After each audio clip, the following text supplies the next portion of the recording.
Welcome back to Murali's classroom. మన ఈరోజు క్లాస్లోని 10th క్లాస్ మ్యాథ్స్ సంబంధించి మనకి important chapter arithmetic progressions. So ఈరోజు మనం అర్థమెటిక్ ప్రోగ్రెషన్స్ యొక్క కాన్సెప్ట్ని అలాగే ఎక్సర్సైజ్ 5.1లోని కొన్ని ప్రాబ్లమ్స్ ఏ విధంగా చేయాలన్నది మనం ఈరోజు క్లాస్లో నేర్చుకుందాం. ఓకే ఓకే ముందుగా ప్రోగ్రెషన్ అంటే నేర్చుకుందాం. ఏదైనా ఒక లిస్ట్ ఆఫ్ నెంబర్స్ తీసుకుని ఇప్పుడు for example 2, 4, 6, 8 and so on. So ఈ సిరీస్ని మనం గమనిస్తే తర్వాత ఈ సిరీస్లో వచ్చే నెంబర్ని మనం గెస్ చేసి చెప్పొచ్చు అనమాట. ఏ విధంగానే ప్రతి నెంబర్ని ఒక ఫిక్స్డ్ నెంబర్ యాడ్ చేస్తే ఇది వస్తున్నట్టు మనం గమనించవచ్చు. ఇప్పుడు చూసుకోండి, 2 ఉంది, 2కి +2 యాడ్ చేస్తే 4 వచ్చింది. అలాగే 4 + 2 ఎంత 6, 6 + 2 ఎంత 8, అంటే 8 తర్వాత మనకి 10 వస్తుంది. 10 + 2 ఎంత 12. ఈ విధంగా ఏదైనా ఒక లిస్ట్ ఆఫ్ నెంబర్స్లో ఆ సిరీస్లోని తర్వాత వచ్చి నెంబర్ని మనం గెస్ చేసి చెప్పచ్చు అనమాట. ఇంకొకటి చూసుకుందాం. ఇంకో లిస్ట్ ఆఫ్ నెంబర్స్ తీసుకుంటే 100, 70, 40, 10 అండ్ సో ఆన్. సో ఈ సిరీస్ని గమనిస్తే 100, 70, 40, 10 అంటే ఇక్కడ ఈ సిరీస్ అన్నది గ్రాడ్యువల్గా తగ్గుతూ వస్తుంది. అంటే ఏ విధంగా తగ్గుతుంది? 100ని 30 మైనస్ చేస్తే 70 వచ్చింది, అంటే -30 చేసాం. అలాగే 70ని -30 చేస్తే 40 వచ్చింది. 40ని -30 చేస్తే 10 వచ్చింది. సో తర్వాత వచ్చి నెంబర్ని మనం గెస్ చెప్పచ్చు. అంటే 10 - 30 ఎంత -20 అని మనం చెప్పగలం. అలాగే 20ది -30 ఎంత -50 అని చెప్పగలం అనమాట. సో ఇక్కడ ఈ ఫస్ట్ లిస్ట్ ఆఫ్ నెంబర్స్ ఈ సిరీస్ తీసుకుంటే ఒక ఫిక్స్డ్ నెంబర్ యాడ్ చేయడం వల్ల ఈ సిరీస్ ఏర్పడింది. సో ఇక్కడ సెకండ్ లిస్ట్ ఆఫ్ నెంబర్స్ తీసుకుంటే ఈ సిరీస్ ఫిక్స్డ్ నెంబర్ సబ్ట్రాక్ట్ చేస్తే ఈ సిరీస్ ఏర్పడింది. అలాగే ఇంకోటి ఏం తీసుకున్నాం అనుకోండి, for example 3, 6, 12, 24 and so on. So ఇక్కడ జాగ్రత్తగా గమనిస్తే 3 × 2 ఎంత అయింది? 6 అయింది. సో 6 × 2 ఎంత 12, 12 × 2 24. అంటే ఇక్కడ ఈ సిరీస్ ఏ విధంగా ఏర్పడింది? కాన్స్టెంట్ నెంబరు మల్టిపుల్ చేస్తే ఏర్పడింది. అంటే 3 × 2 6. అలాగే 6 × 2 ఎంత 12, 12 × 2 24. సో 24 × 2 తర్వాత నెంబర్ మనం చెప్పొచ్చు. ఎలాగా 48 అని చెప్పొచ్చు. తర్వాత 96 వస్తుందని మనం చెప్పొచ్చు. ఈ విధంగా ఇప్పుడు మనం చెప్పుకున్న ఎగ్జాంపుల్ని గమనిస్తే ఏదైనా లిస్ట్ ఆఫ్ నెంబర్స్ తీసుకుంటే ఆ సిరీస్ ఏ విధంగా ఏర్పడుతుంది? ఒక కాన్స్టెంట్ టర్మ్ యాడ్ చేయడం వల్ల కానీ, సబ్ట్రాక్ట్ చేయడం వల్ల కానీ, మల్టిపుల్ చేయడం వల్ల కానీ, లేదా డివైడ్ చేయడం వల్ల కానీ ఏర్పడితే అటువంటి సిరీస్ని ఏమంటారంటే ప్రోగ్రెషన్స్ అంటారు. సో ఇప్పుడు మనం చెప్పుకున్న ఎగ్జాంపుల్స్ బట్టి గమనిస్తే ఏమవుతుంది?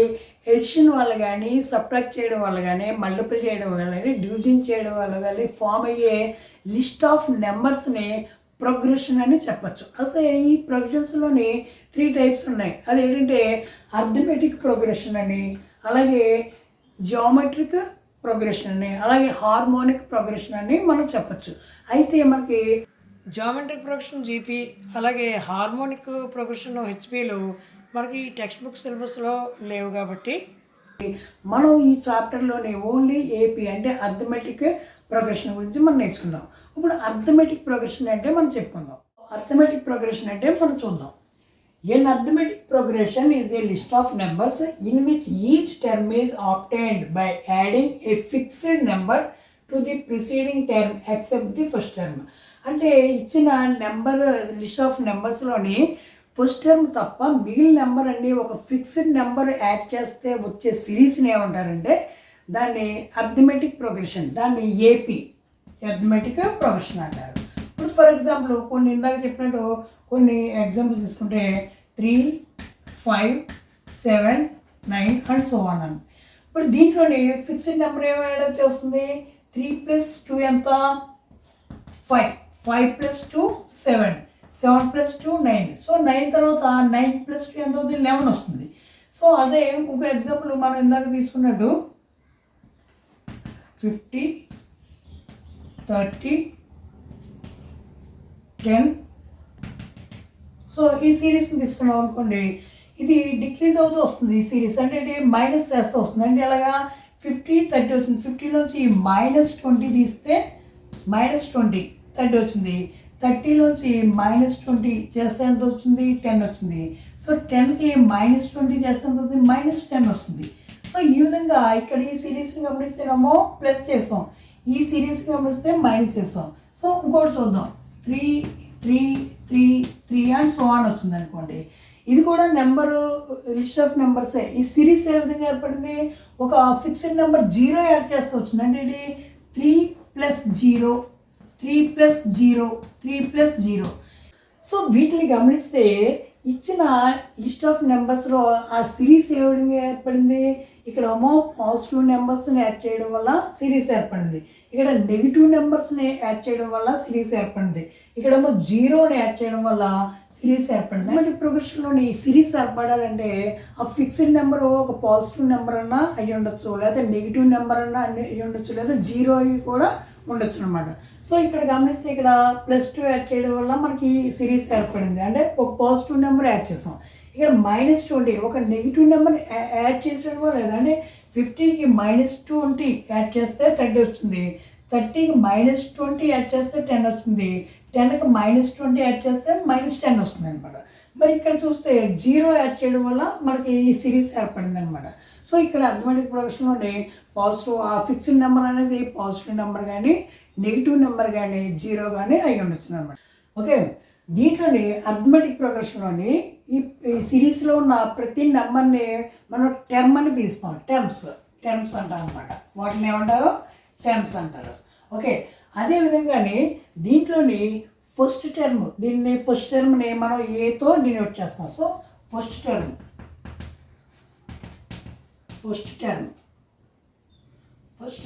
ఏ. అలాగే మనకి సిరీస్ ఒక కాన్స్టెంట్ టర్మ్ యాడ్ చేయడం వల్ల వస్తుంది కదా, ఈ కాన్స్టెంట్ టర్మ్ని ఏమంటారంటే, కాన్స్టెంట్ నెంబర్ని ఏమంటామంటే కామన్ డిఫరెన్స్ అంటాం. కామన్ డిఫరెన్స్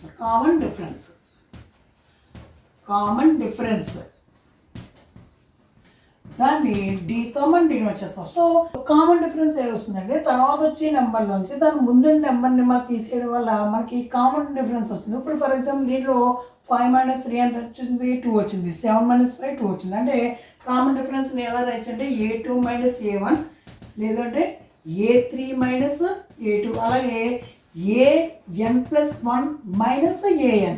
సో తర్వాత వచ్చే నెంబర్ నుంచి దాని ముందు నెంబర్ని మనం మైనస్ చేయడం వల్ల మనకి కామన్ డిఫరెన్స్ D వస్తుంది అనమాట. సో ఇప్పుడు అర్థమెటిక్ ప్రోగ్రెషన్ యొక్క జనరల్ ఫామ్ చూద్దాం. సో అర్థమెటిక్ ప్రోగ్రెషన్లోని ఫస్ట్ టర్మ్ని ఏమంటాం అంటే A1 అంటే ఫస్ట్ టర్మ్ మనం ఏమని రాస్తాం? A. తర్వాత సెకండ్ టర్మ్ మనం A2 కావాలనుకోండి. సో ఫస్ట్ టర్మ్కి కామన్ డిఫరెన్స్ యాడ్ చేయడం వల్ల సెకండ్ టర్మ్ వస్తుంది A+D. సో మనకి A3 థర్డ్ టర్మ్ కావాలనుకోండి, దాని ముందున్న టర్మ్ ఎంత? A+Dకి కామన్ డిఫరెన్స్ D యాడ్ చేయాలి, అంటే ఇది ఏమొస్తుంది? A+2D. అలాగే ఫోర్త్ టర్మ్ కావాలనుకోండి, A4 కావాలనుకోండి, దాని ముందున్న టర్మ్ ఎంత? A+2Dకి కామన్ డిఫరెన్స్ D యాడ్ చేస్తే A+3D ఏర్పడుతుంది. అలాగే A5 కావాలనుకోండి, దాని ముందున్న టర్మ్ ఎంత? A+3Dకి D యాడ్ చేస్తాను A+4D. సో ఈ విధంగా ఒక AN అనే టర్మ్ కావాలనుకోండి, A+n-1 × D. AP general form ఏమవుతుందంటే A+D, A+2D, A+3D and so on A+n-1 × 2. So దీన్ని general form of arithmetic progression అంటారు అనమాట. ఓకే, ఎక్సర్సైజ్ 5.1లో ప్రాబ్లమ్స్ ఏ విధంగా చేయాలని చూద్దాం. ఫస్ట్ ప్రాబ్లం చూద్దాం. The taxi fare after each kilometre when the fare is 15 rupees for the first kilometre. ఒక ట్యాక్సీ ఒక ఫస్ట్ కిలోమీటర్ అంటే మొదటి కిలోమీటర్కి 15 రూపీస్ ఛార్జ్ తీసుకుంటాడు. తర్వాత 8 rupees for each additional kilometre, తర్వాత ప్రతి కిలోమీటర్కి 8 రూపీస్ ఛార్జ్ తీసుకుంటారు అనమాట. ఇది అర్థమెటిక్ ప్రోగ్రెషన్ ఉందో లేదో చూద్దాం. A1 దీంట్లో ఫస్ట్ టర్మ్ అంటే ఫస్ట్ కిలోమీటర్కి ఛార్జ్ ఎంత తీసుకుంటారు? 15 రూపీస్ తీసుకుంటారు. సో 2 కిలోమీటర్స్ అంటే ఎంత అవుతుంది? ఫిక్స్డ్ అంటే ఫస్ట్ కిలోమీటర్ 15, సెకండ్ కిలోమీటర్ ఎంత అవుతుంది? 8, ఎంత అవుతుంది? 23. సో 3 కిలోమీటర్స్ వెళ్ళారనుకోండి, ఫస్ట్ కిలోమీటర్కి 15 తీసుకుంటారు. తర్వాత 2 కిలోమీటర్స్కి 8 రూపీస్ అడిషనల్ ఛార్జ్, అంటే 2 8 ఎంత? 16 + 15 ఎంత? 31 వస్తుంది. సో 4 కిలోమీటర్స్ వెళ్ళారనుకోండి, ఫస్ట్ కిలోమీటర్కి 15, తర్వాత 3 కిలోమీటర్స్కి 3 ఇంటూ 8 ఎంత అవుతుంది? 3 8 24. సో 24 ప్లస్ 15 ఎంత అవుతుంది? 39 వస్తుంది. సో 5 కిలోమీటర్లు వెళ్ళారనుకోండి, A5 అంటే ఫస్ట్ కిలోమీటర్కి 15, తర్వాత 4 కిలోమీటర్స్కి 4 ఇంటూ 8 32 ప్లస్ 15 ఎంత అవుతుంది అంటే 47. సో ఈ విధంగా మనకి సిరీస్ తీసుకుంటే ఒక ఫిక్స్డ్ టర్మ్ యాడ్ అవుతే వస్తుంది. సో ఇక్కడ లిస్ట్ ఆఫ్ నెంబర్స్ ఏ విధంగా ఏర్పడిందో చూద్దాం. List of numbers. So first 15, తర్వాత ఎంత వచ్చింది? 23, తర్వాత 31, 39, 47. సో ఇక్కడ ఈ లిస్ట్ ఆఫ్ నెంబర్స్ తీసుకుంటే ఒక ఫిక్స్డ్ నెంబర్ యాడ్ అయితే వస్తుంది. 15 ప్లస్ 8, 23 ప్లస్ 8, 31 ప్లస్ 8, 39 ప్లస్ 8 ఈ విధంగా వస్తుంది కాబట్టి so it is in the arithmetic progression. So ఉందో లేదా మనం చేయాలనుకోండి, A2 మైనస్ A1 చూద్దాం. A2 మైనస్ A1 అంట 23 మైనస్ 15 ఎంత అవుతుంది? 8 వస్తుంది. అలాగే A3 మైనస్ A2, A3లోంచి 7 తీ, 31లోంచి 23 తీ అంటే ఎంత? 8 వస్తుంది. అలాగే A4లోంచి A3 తీస్తే 39 మైనస్ 31 ఎంత వస్తుంది? అంటే ఒక ఫిక్స్డ్ నెంబర్ మనకి కామన్ డిఫరెన్స్ వస్తుంది కాబట్టి ఇక్కడ AK ప్లస్ 1లోంచి AK తీస్తే D అనేది సేమ్ వస్తుంది. Same for every time. AK plus 1లోంచి AK తీస్తే వచ్చిన common difference same for every time. Common difference సేమ్గా వచ్చింది కాబట్టి there for given number series is in arithmetic progression. So ఇది అర్థమెటిక్ ప్రోగ్రెషన్లో ఉంటుందన్నమాట. ఓకే. The amount of air present in a cylinder when a vacuum pump removes 1/4 of air remaining in the cylinder at a time. ఒక సిలిండర్లో ఒక air ఉందట, ఒక vacuum పంప్తో దాంట్లో 1/4 of ఎయిర్ని ప్రతిసారి దాంట్లో ఉన్న ఎయిర్లోంచి 1/4 ఆఫ్ ఎయిర్ని మనం రిమూవ్ చేస్తే ఆ వచ్చిన సిరీస్ మనకి అర్థమెటిక్ ప్రోగ్రెషన్ ఉందో లేదో చూద్దాం. సో దాంట్లో ఉన్న ఎయిర్ని ఎక్స్ అనుకుందాం, వాల్యూమ్. సో ఎక్స్ అనుకుంటే సో ఏంటి ఎంత అవుతుంది? దాంట్లో 1/4 ఆఫ్ ఎక్స్ ఎంత అవుతుంది? x/4 రిమూవ్ చేయాలి అంటే మైనస్ చేస్తే 4 ఇంటూ ఎక్స్ ఎంత? 4x మైనస్ x/4 3x/4 వస్తుంది. సో A3 ఎంత వస్తుందంటే అప్పటికి ఈ సిలిండర్లో 3x/4 పేరు ఉంటే దీంట్లో మళ్ళీ 1/4 అంటే 1/4 ఆఫ్ 3x/4 ఎంత అవుతుంది? 3x/4 minus 3x/4 4 16. సో దీన్ని ఎల్సిఎం 16 తీసుకుంటే 16లో 4 టైమ్స్ పోద్ది, 4 3s 12x మైనస్ 3x ఎంత అవుద్ది? 9x/16 వస్తుంది. సో A4 ఎంత వస్తుందంటే 9x/16లోంచి దీనిలో మళ్ళీ 1/4 of 9x/16. So 9x/16 minus 9x/16 4 ఎంత? 64. సో దీనికి ఎల్సిఎం ఎంత ఉంది? 64 తీసుకుంటే 64లో 16 4 డేస్ పోద్ది, 4 9s 36x మైనస్ 9x ఎంత అవుతుంది? 27x/64. ఇక్కడ సిరీస్ చూద్దాం. సో ఇక్కడ సిరీస్ ఏమవుతుంది? ఎక్స్ 3x/4 9x/16 27x/64 ఈ సిరీస్ వచ్చింది. సో ఇది ఏపీలో ఉందో లేదో చూద్దాం. So common difference A2 minus A1 చూద్దాం. A2 మైనస్ A1 అంతా 3x/4లోంచి ఎక్స్ తీద్దాం. సో 4 ఇంటూ ఎక్స్ 4x కాబట్టి 3x minus 4x/4 minus x/4 వస్తుంది. సో తర్వాత A3 మైనస్ A2 చూద్దాం. A3 అంటే ఎంత? 9x/16. సో 9x/16లోంచి A2 ఎంత? 3x/4 తీస్తే మనకి ఎల్సిఎం ఎంత వస్తుంది? 16 వస్తుంది. 16లో 16 1 టైమ్స్ పోతుంది కాబట్టి 9x మైనస్ 16లో 4 టైమ్స్ పోతుంది 12x. సో మైనస్ 3x/4 వచ్చింది. ఇక్కడ గమనిస్తే A2 minus A1 A3 minus A2 ఈక్వల్గా రాలేదు. Therefore A2 minus A1 is not equal to A3 minus A2. So common difference ఈక్వల్గా లేదు కాబట్టి given situation is not in AP. Given situation is not in arithmetic progression. Okay.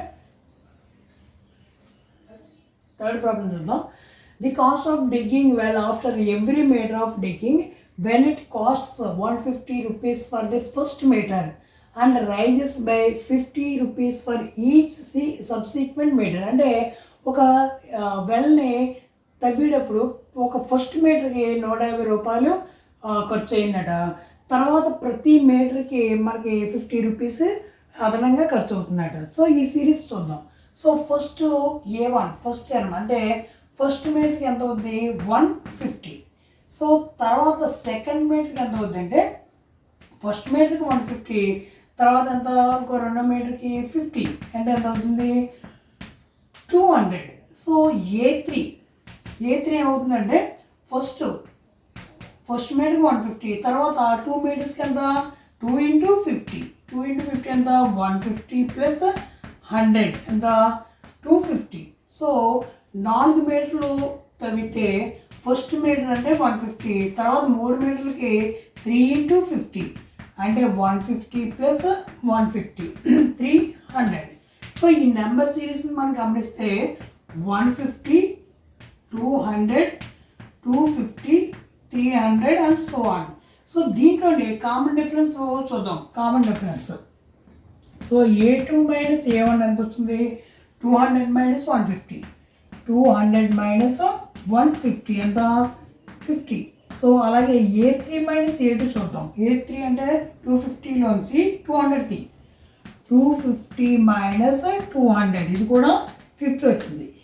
A4 minus A3 చేద్దాం. A4 అంటే 300లోంచి 250 300 minus 250 ఇది కూడా 50 వచ్చింది. అంటే common difference same వచ్చింది. సో దేర్ఫోర్ AK ప్లస్ 1 నుంచి AK equal to common difference is same for every time. Same వచ్చింది కాబట్టి దేర్ఫోర్ గివెన్ సిచ్యువేషన్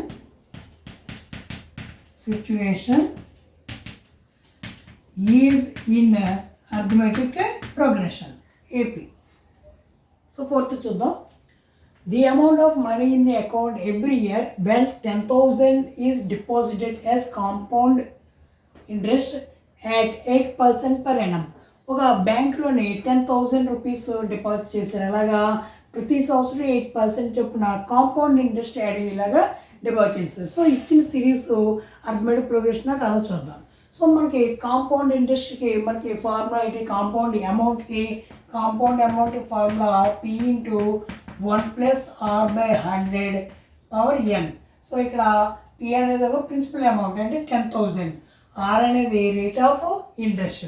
సో ఇక్కడ మనం గమనిస్తే A1 ఏమవుతుందంటే P × 1 ప్లస్ R/100 పవర్ 1 అవుతుంది. అంటే P అంటే 10,000 × 1 ప్లస్ రేట్ ఆఫ్ ఇంట్రెస్ట్ 8/100. దీన్ని మనం చేస్తే ఎంత వస్తుందంటే 10,000 × 100 × 100 ప్లస్ ఇది ఎంత 108/100 వస్తుంది. ఇది సింప్లిఫై చేస్తే 2 zeros క్యాన్సిల్ అవుద్ది. సో 108 × 100 ఎంత అవుద్ది 10,800 వస్తుంది. సో తర్వాత సెకండ్ ఇయర్కి చూద్దాం. సెకండ్ ఇయర్కి P × 1 ప్లస్ R/100 సెకండ్ ఇయర్కి 2 వస్తుంది. సో సెకండ్ ఇయర్కి ప్రిన్సిపల్ అమౌంట్ ఏమవుద్ది 10,800 అవుద్ది. కాంపౌండ్ ఇంట్రెస్ట్ కట్టినప్పుడు ప్రతి సంవత్సరం మనకి ప్రిన్సిపల్ అమౌంట్కి ఇంట్రెస్ట్ యాడ్ చేస్తే అది నెక్స్ట్ ఇయర్కి ఏమవుతుంది అంటే ప్రిన్సిపల్ అమౌంట్ అవుతుంది 10,800 వస్తుంది. ఇక్కడ 10,800 × 1 ప్లస్ 8/100 స్క్వేర్. సో ఇది 10,800 × 100 × 1 ఎంత 100 ప్లస్ 8 ఎంత 108/100 స్క్వేర్. సో దీన్ని చేస్తే 10,800 × 108/100 × 108/100. సో జీరోస్ క్యాన్సిల్ చేస్తే మనం దీన్ని సింప్లిఫై చేసుకుంటే 12,571 రూపీస్ వస్తుంది. సో తర్వాత A3 చూద్దాం. A3 ఎంత వస్తుంది P × 1 ప్లస్ R/100 3 అంటే ఇక్కడ అంతా మళ్ళీ ప్రిన్సిపల్ అమౌంట్ ఇది అవుద్ది 12,571 × 1 ప్లస్ 8/100 హోల్ క్యూబ్ వస్తుంది. అంటే 12,571 ఇంటూ 108/100 ఇంటూ 108/100 ఇంటూ 108/100. సో దీన్ని సింప్లిఫై చేసుకుంటే 15,836 రూపీస్ వస్తుంది. సో మనకి ఇచ్చిన సిరీస్ గమనిస్తే 10,800, అలాగే 12,571, 15,836 అండ్ సో ఆన్. సో ఈ సిరీస్ని మనం గమనిస్తే ఒక కాన్స్టెంట్ నెంబర్ కలిపితే ఇది రావట్లేదు కాబట్టి, సో చూడండి 10,800, 12,570 వచ్చింది, మళ్ళీ 15,834 వచ్చింది. సో ఇక్కడ ఈ సిరీస్లో కామన్ డిఫరెన్స్ సేమ్గా లేదు. సో ఎప్పుడైతే కాంపౌండ్ ఇంట్రెస్ట్ కడతామో ఆ వచ్చిన సిరీస్ మనకి అర్థమెటిక్ ప్రోగ్రెషన్లో ఉండదన్నమాట. ఓకే.